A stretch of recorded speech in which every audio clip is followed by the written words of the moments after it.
Hello everyone, my name is Vik. आज हम करेंगे क्लास 8 की साइंस का chapter 17 star and the solar system. तो आपने मून देखा होगा रात के समय। मून जो है सबसे ब्राइटेस्ट ऑब्जेक्ट है इन द नाइट, और बहुत सारे स्टार्स देखे होंगे, बहुत सारे प्लैनेट्स देखे होंगे, और बहुत सारे ऑब्जेक्ट होते हैं, बहुत सारी चीज़ें होती हैं स्काई में।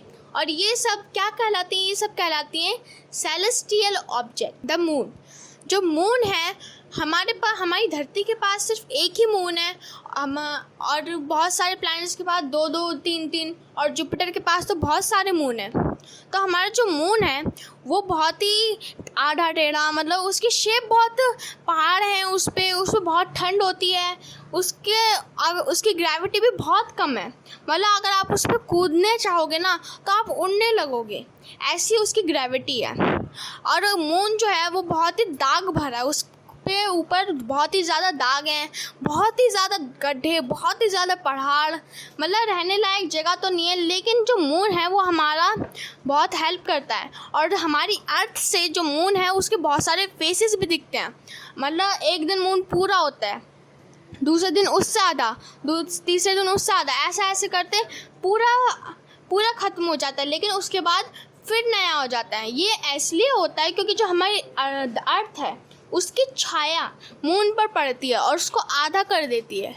ये इसीलिए ऐसा होता है। और जो मून है वो बहुत ही शाइनी कलर का है। मतलब दिन में तो मून हमें दिखता ही नहीं है, लेकिन जो रात का समय है वो सबसे ब्राइटेस्ट ऑब्जेक्ट है in the sky, the moon surface. जैसे कि मैंने आपको बताया कि मून का सरफेस बहुत ही गड्ढे भरा है, बहुत ज़्यादा पहाड़ हैं उस पर, और बहुत ज़्यादा गड्ढे हैं। मतलब आपको छेद दिखेंगे, और उसकी ग्रेविटी भी बहुत कम है। वो रहने लायक जगह तो नहीं है, लेकिन हम वहाँ पर जाते हैं कुछ एक्सप्लोर करने के लिए, और कुछ नई नई चीज़ें ढूंढने के लिए, उस ग्रह के बारे में जानने के लिए। और जो मून है वो हमारी सैटेलाइट है, जो हमारी नेचुरल सैटेलाइट है वो मून ही है। और जो सारे पहाड़, प्लैनेट, ये सारी सैटेलाइट्स हैं हमारी। और ये जो मून है इसके ऊपर बहुत ज़्यादा गड्ढे, बहुत ज़्यादा पहाड़, और जैसा कि आप इस इमेज में देख पा रहे हो कि अगर आप 1 इंच भी आगे बढ़ोगे वहाँ पर गड्ढे हैं, दूसरे इंच आगे बढ़ोगे वहाँ पे गड्ढे हैं। मतलब गड्ढे गड्ढे गड्ढे, दाग भरा मून है ये। और यहाँ पर बहुत ज़्यादा पहाड़ भी हैं, और यहाँ की ग्रेविटी तो कम है ही। द स्टार, मून के अलावा हमें स्टार्स बहुत ज़्यादा तरह के दिखते होंगे, कोई बड़े होंगे, कोई छोटे होंगे, और इन स्टार्स के भी ग्रुप होते हैं। मतलब जो स्टार्स हैं वो ईस्ट से उगते हैं और वेस्ट में छुप जाते हैं, ईस्ट से उगते हैं और वेस्ट में छुप जाते हैं। और ये रात के समय उगते हैं और दिन के समय छुप जाते हैं। और ये जो स्टार्स हैं ये स्काई में प्रेजेंट है मून के साथ। मून के बाद सबसे ब्राइटेस्ट ऑब्जेक्ट स्काई में यही है, और ये बहुत ही अच्छे दिखते हैं। अगर आप 2 घंटे या फिर 3 घंटे दिखोगे तो आपको लगेगा कि मून हिल रहे हैं। मतलब जो वो कुछ नहीं होते, वो बड़े बड़े से सैटेलाइट होते हैं, वो बड़े बड़े से एस्टेरॉइड मीटेरॉइड्स होते हैं जो हमें दिखते हैं। और जो सबसे तेज़ दिखता है, वो जो सबसे ब्राइटेस्ट दिखता है, और उसको हम ऐसे ही पहचान लेते हैं कि वो क्या है, वो ध्रुव तारा होता है। और उससे पुराने ज़माने में दिशा का पता भी लगाया जाता था। कॉन्स्टलेशन में क्या होता है, अगर आप अपने मन से कोई भी शेप बनाना चाहो तो आप बना सकते हो। मतलब अगर आप चाहो कि आपको परी बनना है तो मून में, मतलब स्काई में बहुत सारे स्टार्स हैं जिनकी मदद से आप अपने जैसा कोई भी इमेज बना सकते हो, अपनी पसंद की इमेज बना सकते हो। और ये जो हमें होते हैं ये बहुत ही अच्छे दिखते हैं, ये बहुत ही फेमस होते हैं। जो मतलब सबसे अच्छी कॉन्स्टलेशन होती है ना वो ऊरा मेजर है। मतलब अब तक सबसे अच्छी कॉन्स्टलेशन जो हमने देखी है वो ऊरा मेजर है।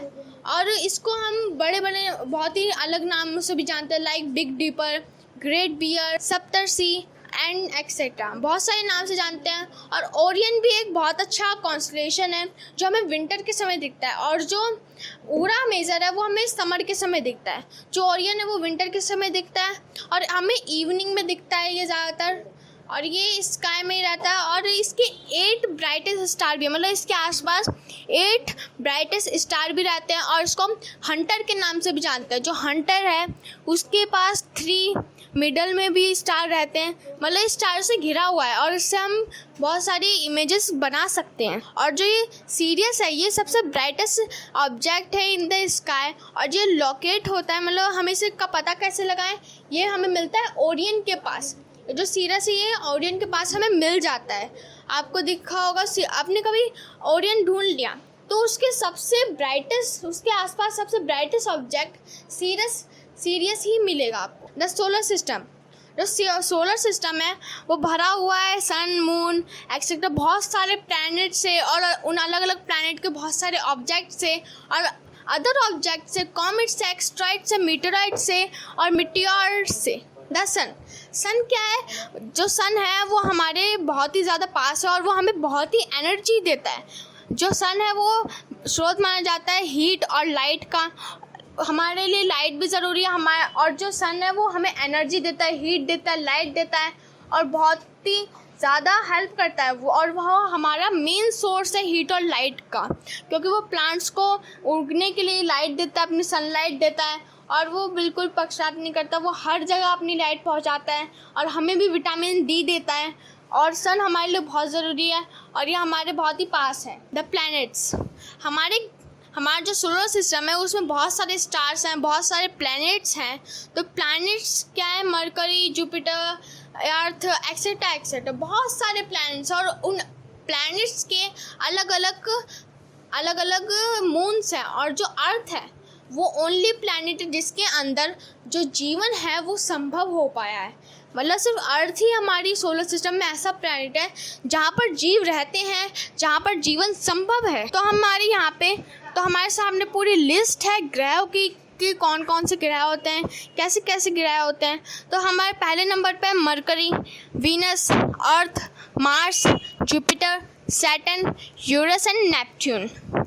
जो मरकरी है वो सबसे नियरेस्ट है सन के, और इस पे बहुत ज़्यादा गर्मी होती है क्योंकि ये सबसे नियरेस्ट है सन के, और ये बहुत ही हॉट होता है और ये बहुत ज़्यादा दूर है हमसे। वीनस जो है वो अर्थ के बहुत ज़्यादा नियरेस्ट है और वो हमारा नेबरहुड भी माना जाता है, पर इतना ज़्यादा नियरेस्ट नहीं है। बल्कि जो अर्थ के नियरेस्ट सबसे नियरेस्ट जो ग्रह है वो है मार्स, और जो मून वैसे ग्रह नहीं है, वो एक सैटेलाइट है। और अर्थ ओनली प्लैनेट है सोलर सिस्टम का जहाँ पर जीवन संभव है, जहाँ पर लोग रहते हैं, जहाँ पर लाइफ एग्जिस्ट करती है। और जो अर्थ है उसके पास के ग्रह हैं मार्स, और जो मार्स है वहाँ पर हम पहुँच चुके हैं, वहाँ पर हमने सैटेलाइट भेजी थी जो सफलतापूर्वक पहुँच चुकी है। और जो मार्स है उसमें हम खोज कर रहे हैं पानी और खाने की। और जो मार्स है वो हमें दूर से दिखता होगा थोड़ा रेड टाइप का, कभी कभी दिखता होगा रेड प्लैनेट हमें हमारी धरती से, वो और कुछ नहीं मार्स ही होता है। जुपिटर बहुत लार्जेस्ट प्लैनेट है हमारे सोलर सिस्टम का, और जुपिटर ने हमें बहुत सारे एस्टेरॉयड मीटेरॉयड से बचाया है, बहुत ही मिट्योर से बचाया है, और जो बड़े बड़े पत्थर से उससे अर्थ को बचाया है। मतलब एक तरह से जो जुपिटर है वो अर्थ की रक्षा करता है और हमारे बहुत काम भी आता है। लेकिन जो जुपिटर है वो अर्थ से बहुत ज़्यादा दूर है और इसलिए अभी तक हम जुपिटर पर नहीं जा पाए हैं। सैटर्न जो है वो बिल्कुल पीछे है, मतलब जो जुपिटर उससे थोड़ा सा छोटा है सैटर्न, और उसको हम शनि के नाम से भी जानते हैं। वो हमें थोड़ा येलो कलर का दिखता है और वो बहुत ही यूनिक ब्यूटीफुल लगता है। और उसके आसपास बहुत सारे जो पत्थर हैं वो घूमते रहते हैं। अभी हमें ये नहीं पता है कि वो पत्थर उसके आसपास क्यों घूमते हैं, कैसे घूमते हैं, और ऐसे क्या वजह है कि वो घूम रहे हैं, और प्लैनेट्स पे ऐसे पत्थर क्यों नहीं घूमते। और यूरेनस एंड नेपच्यून, यूरेनस और जो नेपच्यून है वो सबसे पीछे के प्लैनेट है जहाँ पर बहुत ही ज़्यादा ठंड पाई जाती है, और वो हमें ब्लू कलर के दिखते हैं अगर हम टेलीस्कोप से देखें। ज़्यादातर ये जो प्लैनेट है वो हमें टेलीस्कोप से ही दिखते हैं, सिर्फ मार्स ही है जिसको हम ऐसे ही अपनी आँखों से कभी कभी देख सकते हैं। और ये जो प्लैनेट है हम इनको टेलीस्कोप से देख सकते हैं। इन पर जब हम देखेंगे तो ये कोई ज़्यादा डार्क दिखेगा और थोड़ा मतलब दोनों ब्लू कलर के होते हैं और थोड़ा डार्क ब्लू होता है, और यूरेनस और नेपट्टून थोड़ा कम डार्क होता है। तो ये दोनों नीले कलर के हमें दूर से दिख जाते हैं और ये सबसे पीछे होते हैं। Some other members of the solar system, हमारे सोलर सिस्टम में बहुत तरह के ग्रह, सैटेलाइट एक्सेट्रा ऑब्जेक्ट्स हैं, like asteroid, comets, meteors and meteorites. Artificial satellite, asteroid जो होते हैं वो बहुत ही ज़्यादा बड़े होते हैं, मतलब अगर वो आए, जो एस्टेरॉइड है वो सबसे ज़्यादा बड़े माने जाते हैं, क्योंकि जब एस्टेरॉइड गिरा था हमारी धरती पर, सबसे बड़ा लार्जेस्ट जो एस्टेरॉइड गिरा था, उसने पूरी डायनासोर जो जाति थी उसको ख़त्म कर दिया था। लेकिन अभी तक ऐसा इतना बड़ा एस्टेरॉइड नहीं गिरा है, अभी तक बस छोटे छोटे एस्टेरॉइड गिरे हैं, और ज़्यादातर तो जुपिटर पर ही गिरे हैं। हमारी जो धरती है उस पर कुछ नहीं हुआ। और जो एस्टेरॉइड होते हैं वो बहुत ही ज़्यादा बड़े ऑब्जेक्ट होते हैं, और ये हमें सन पर ज़्यादा मिल जाएंगे, मतलब सन के आसपास ये घूमते रहते हैं। कॉमेट्स क्या होते हैं? ये हमारे सोलर सिस्टम का मेंबर है, और ये हमारे अर्थ के सराउंडेड भी घूमते रहते हैं और हमें ऐसे ही दिख जाते हैं। जो तारे होते हैं वो असल में कॉमेट्स ही होते हैं, मतलब थोड़े से मीटेराइट्स भी होते हैं और थोड़े से अदर पार्टिकल्स, अदर ऑब्जेक्ट भी होते हैं, और ये हम टेलीस्कोप से अच्छे से देख सकते हैं कि वो कैसे दिखते हैं, और वो ज़्यादा लॉन्ग नहीं होते और बहुत ज़्यादा छोटे होते हैं। मतलब अगर वो धरती पर गिरे तो एक जो रोड है उसके बीच की जो पार्ट है उसको ब्लॉक कर सकते हैं। वो मतलब एक हाईवे के बीच का जो पार्ट होता है उसको ब्लॉक कर सकता है। तो आप अंदाज़ा लगा सकते हैं कि कितने बड़े होंगे और कितने छोटे। और ये जो सारे चीज़ें अदर पार्टिकल्स, ये छोटे भी होते हैं और बड़े भी होते हैं। ऐसा नहीं है कि ये बड़े ही हों और ऐसा भी नहीं है कि ये छोटे ही हों, क्योंकि जो सोलर सिस्टम है ये उसमें घूमते रहते हैं, टकराते रहते हैं, और टकराने की वजह से ये और ज़्यादा सख्त हो जाते हैं और टूट भी जाते हैं कई बार। तो मीटियोर्स एंड मीटेराइट्स, जो मीटेराइट्स और मीटियोर्स हैं ये हमारी धरती पर गिरते हैं, और फिर हम इनसे स्पेस के बारे में बहुत कुछ जानते हैं कि स्पेस में क्या क्या होता है, स्पेस कैसा है, और स्पेस के बारे में बहुत सारी जानकारी हमें मिल जाती है मीटेराइट्स और मीटियोर्स की वजह से। और ये हमारे सोलर सिस्टम का ही मेंबर है, हम इन्हें टेलीस्कोप से देख सकते हैं। आर्टिफिशियल सैटेलाइट हम इंसानों ने बनाई है, वो मैन मेड है, और हम उसको इसलिए इस्तेमाल करते हैं ताकि हम किसी ग्रह के बारे में बहुत ज़्यादा जान पाएँ।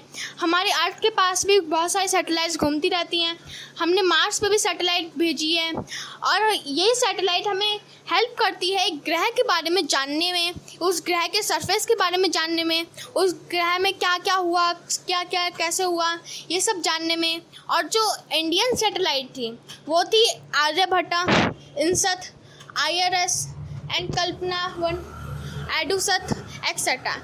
ये सारी सैटेलाइट छोड़ी गई थी इंडिया से, और ये ज़्यादातर सफल भी हुई थी। ये सारी जो सैटेलाइट्स हैं ये छोड़ी गई थी इंडिया से, और ये ज़्यादातर सफल भी हुई थी और कुछ ज़्यादा सफल भी नहीं हुई। तो आर्टिफिशियल सैटेलाइट इसलिए यूज़ करी जाती है ताकि हम किसी ग्रह के बारे में जान सकें। सो थैंक यू गाइस हमारी वीडियो देखने के लिए। अगर आपको ये पसंद आई हो तो इसे लाइक, सब्सक्राइब और शेयर करना ना भूलें, और अगर आपको कोई डाउट है तो आप हमें कमेंट बॉक्स में सेंड कर सकते हैं।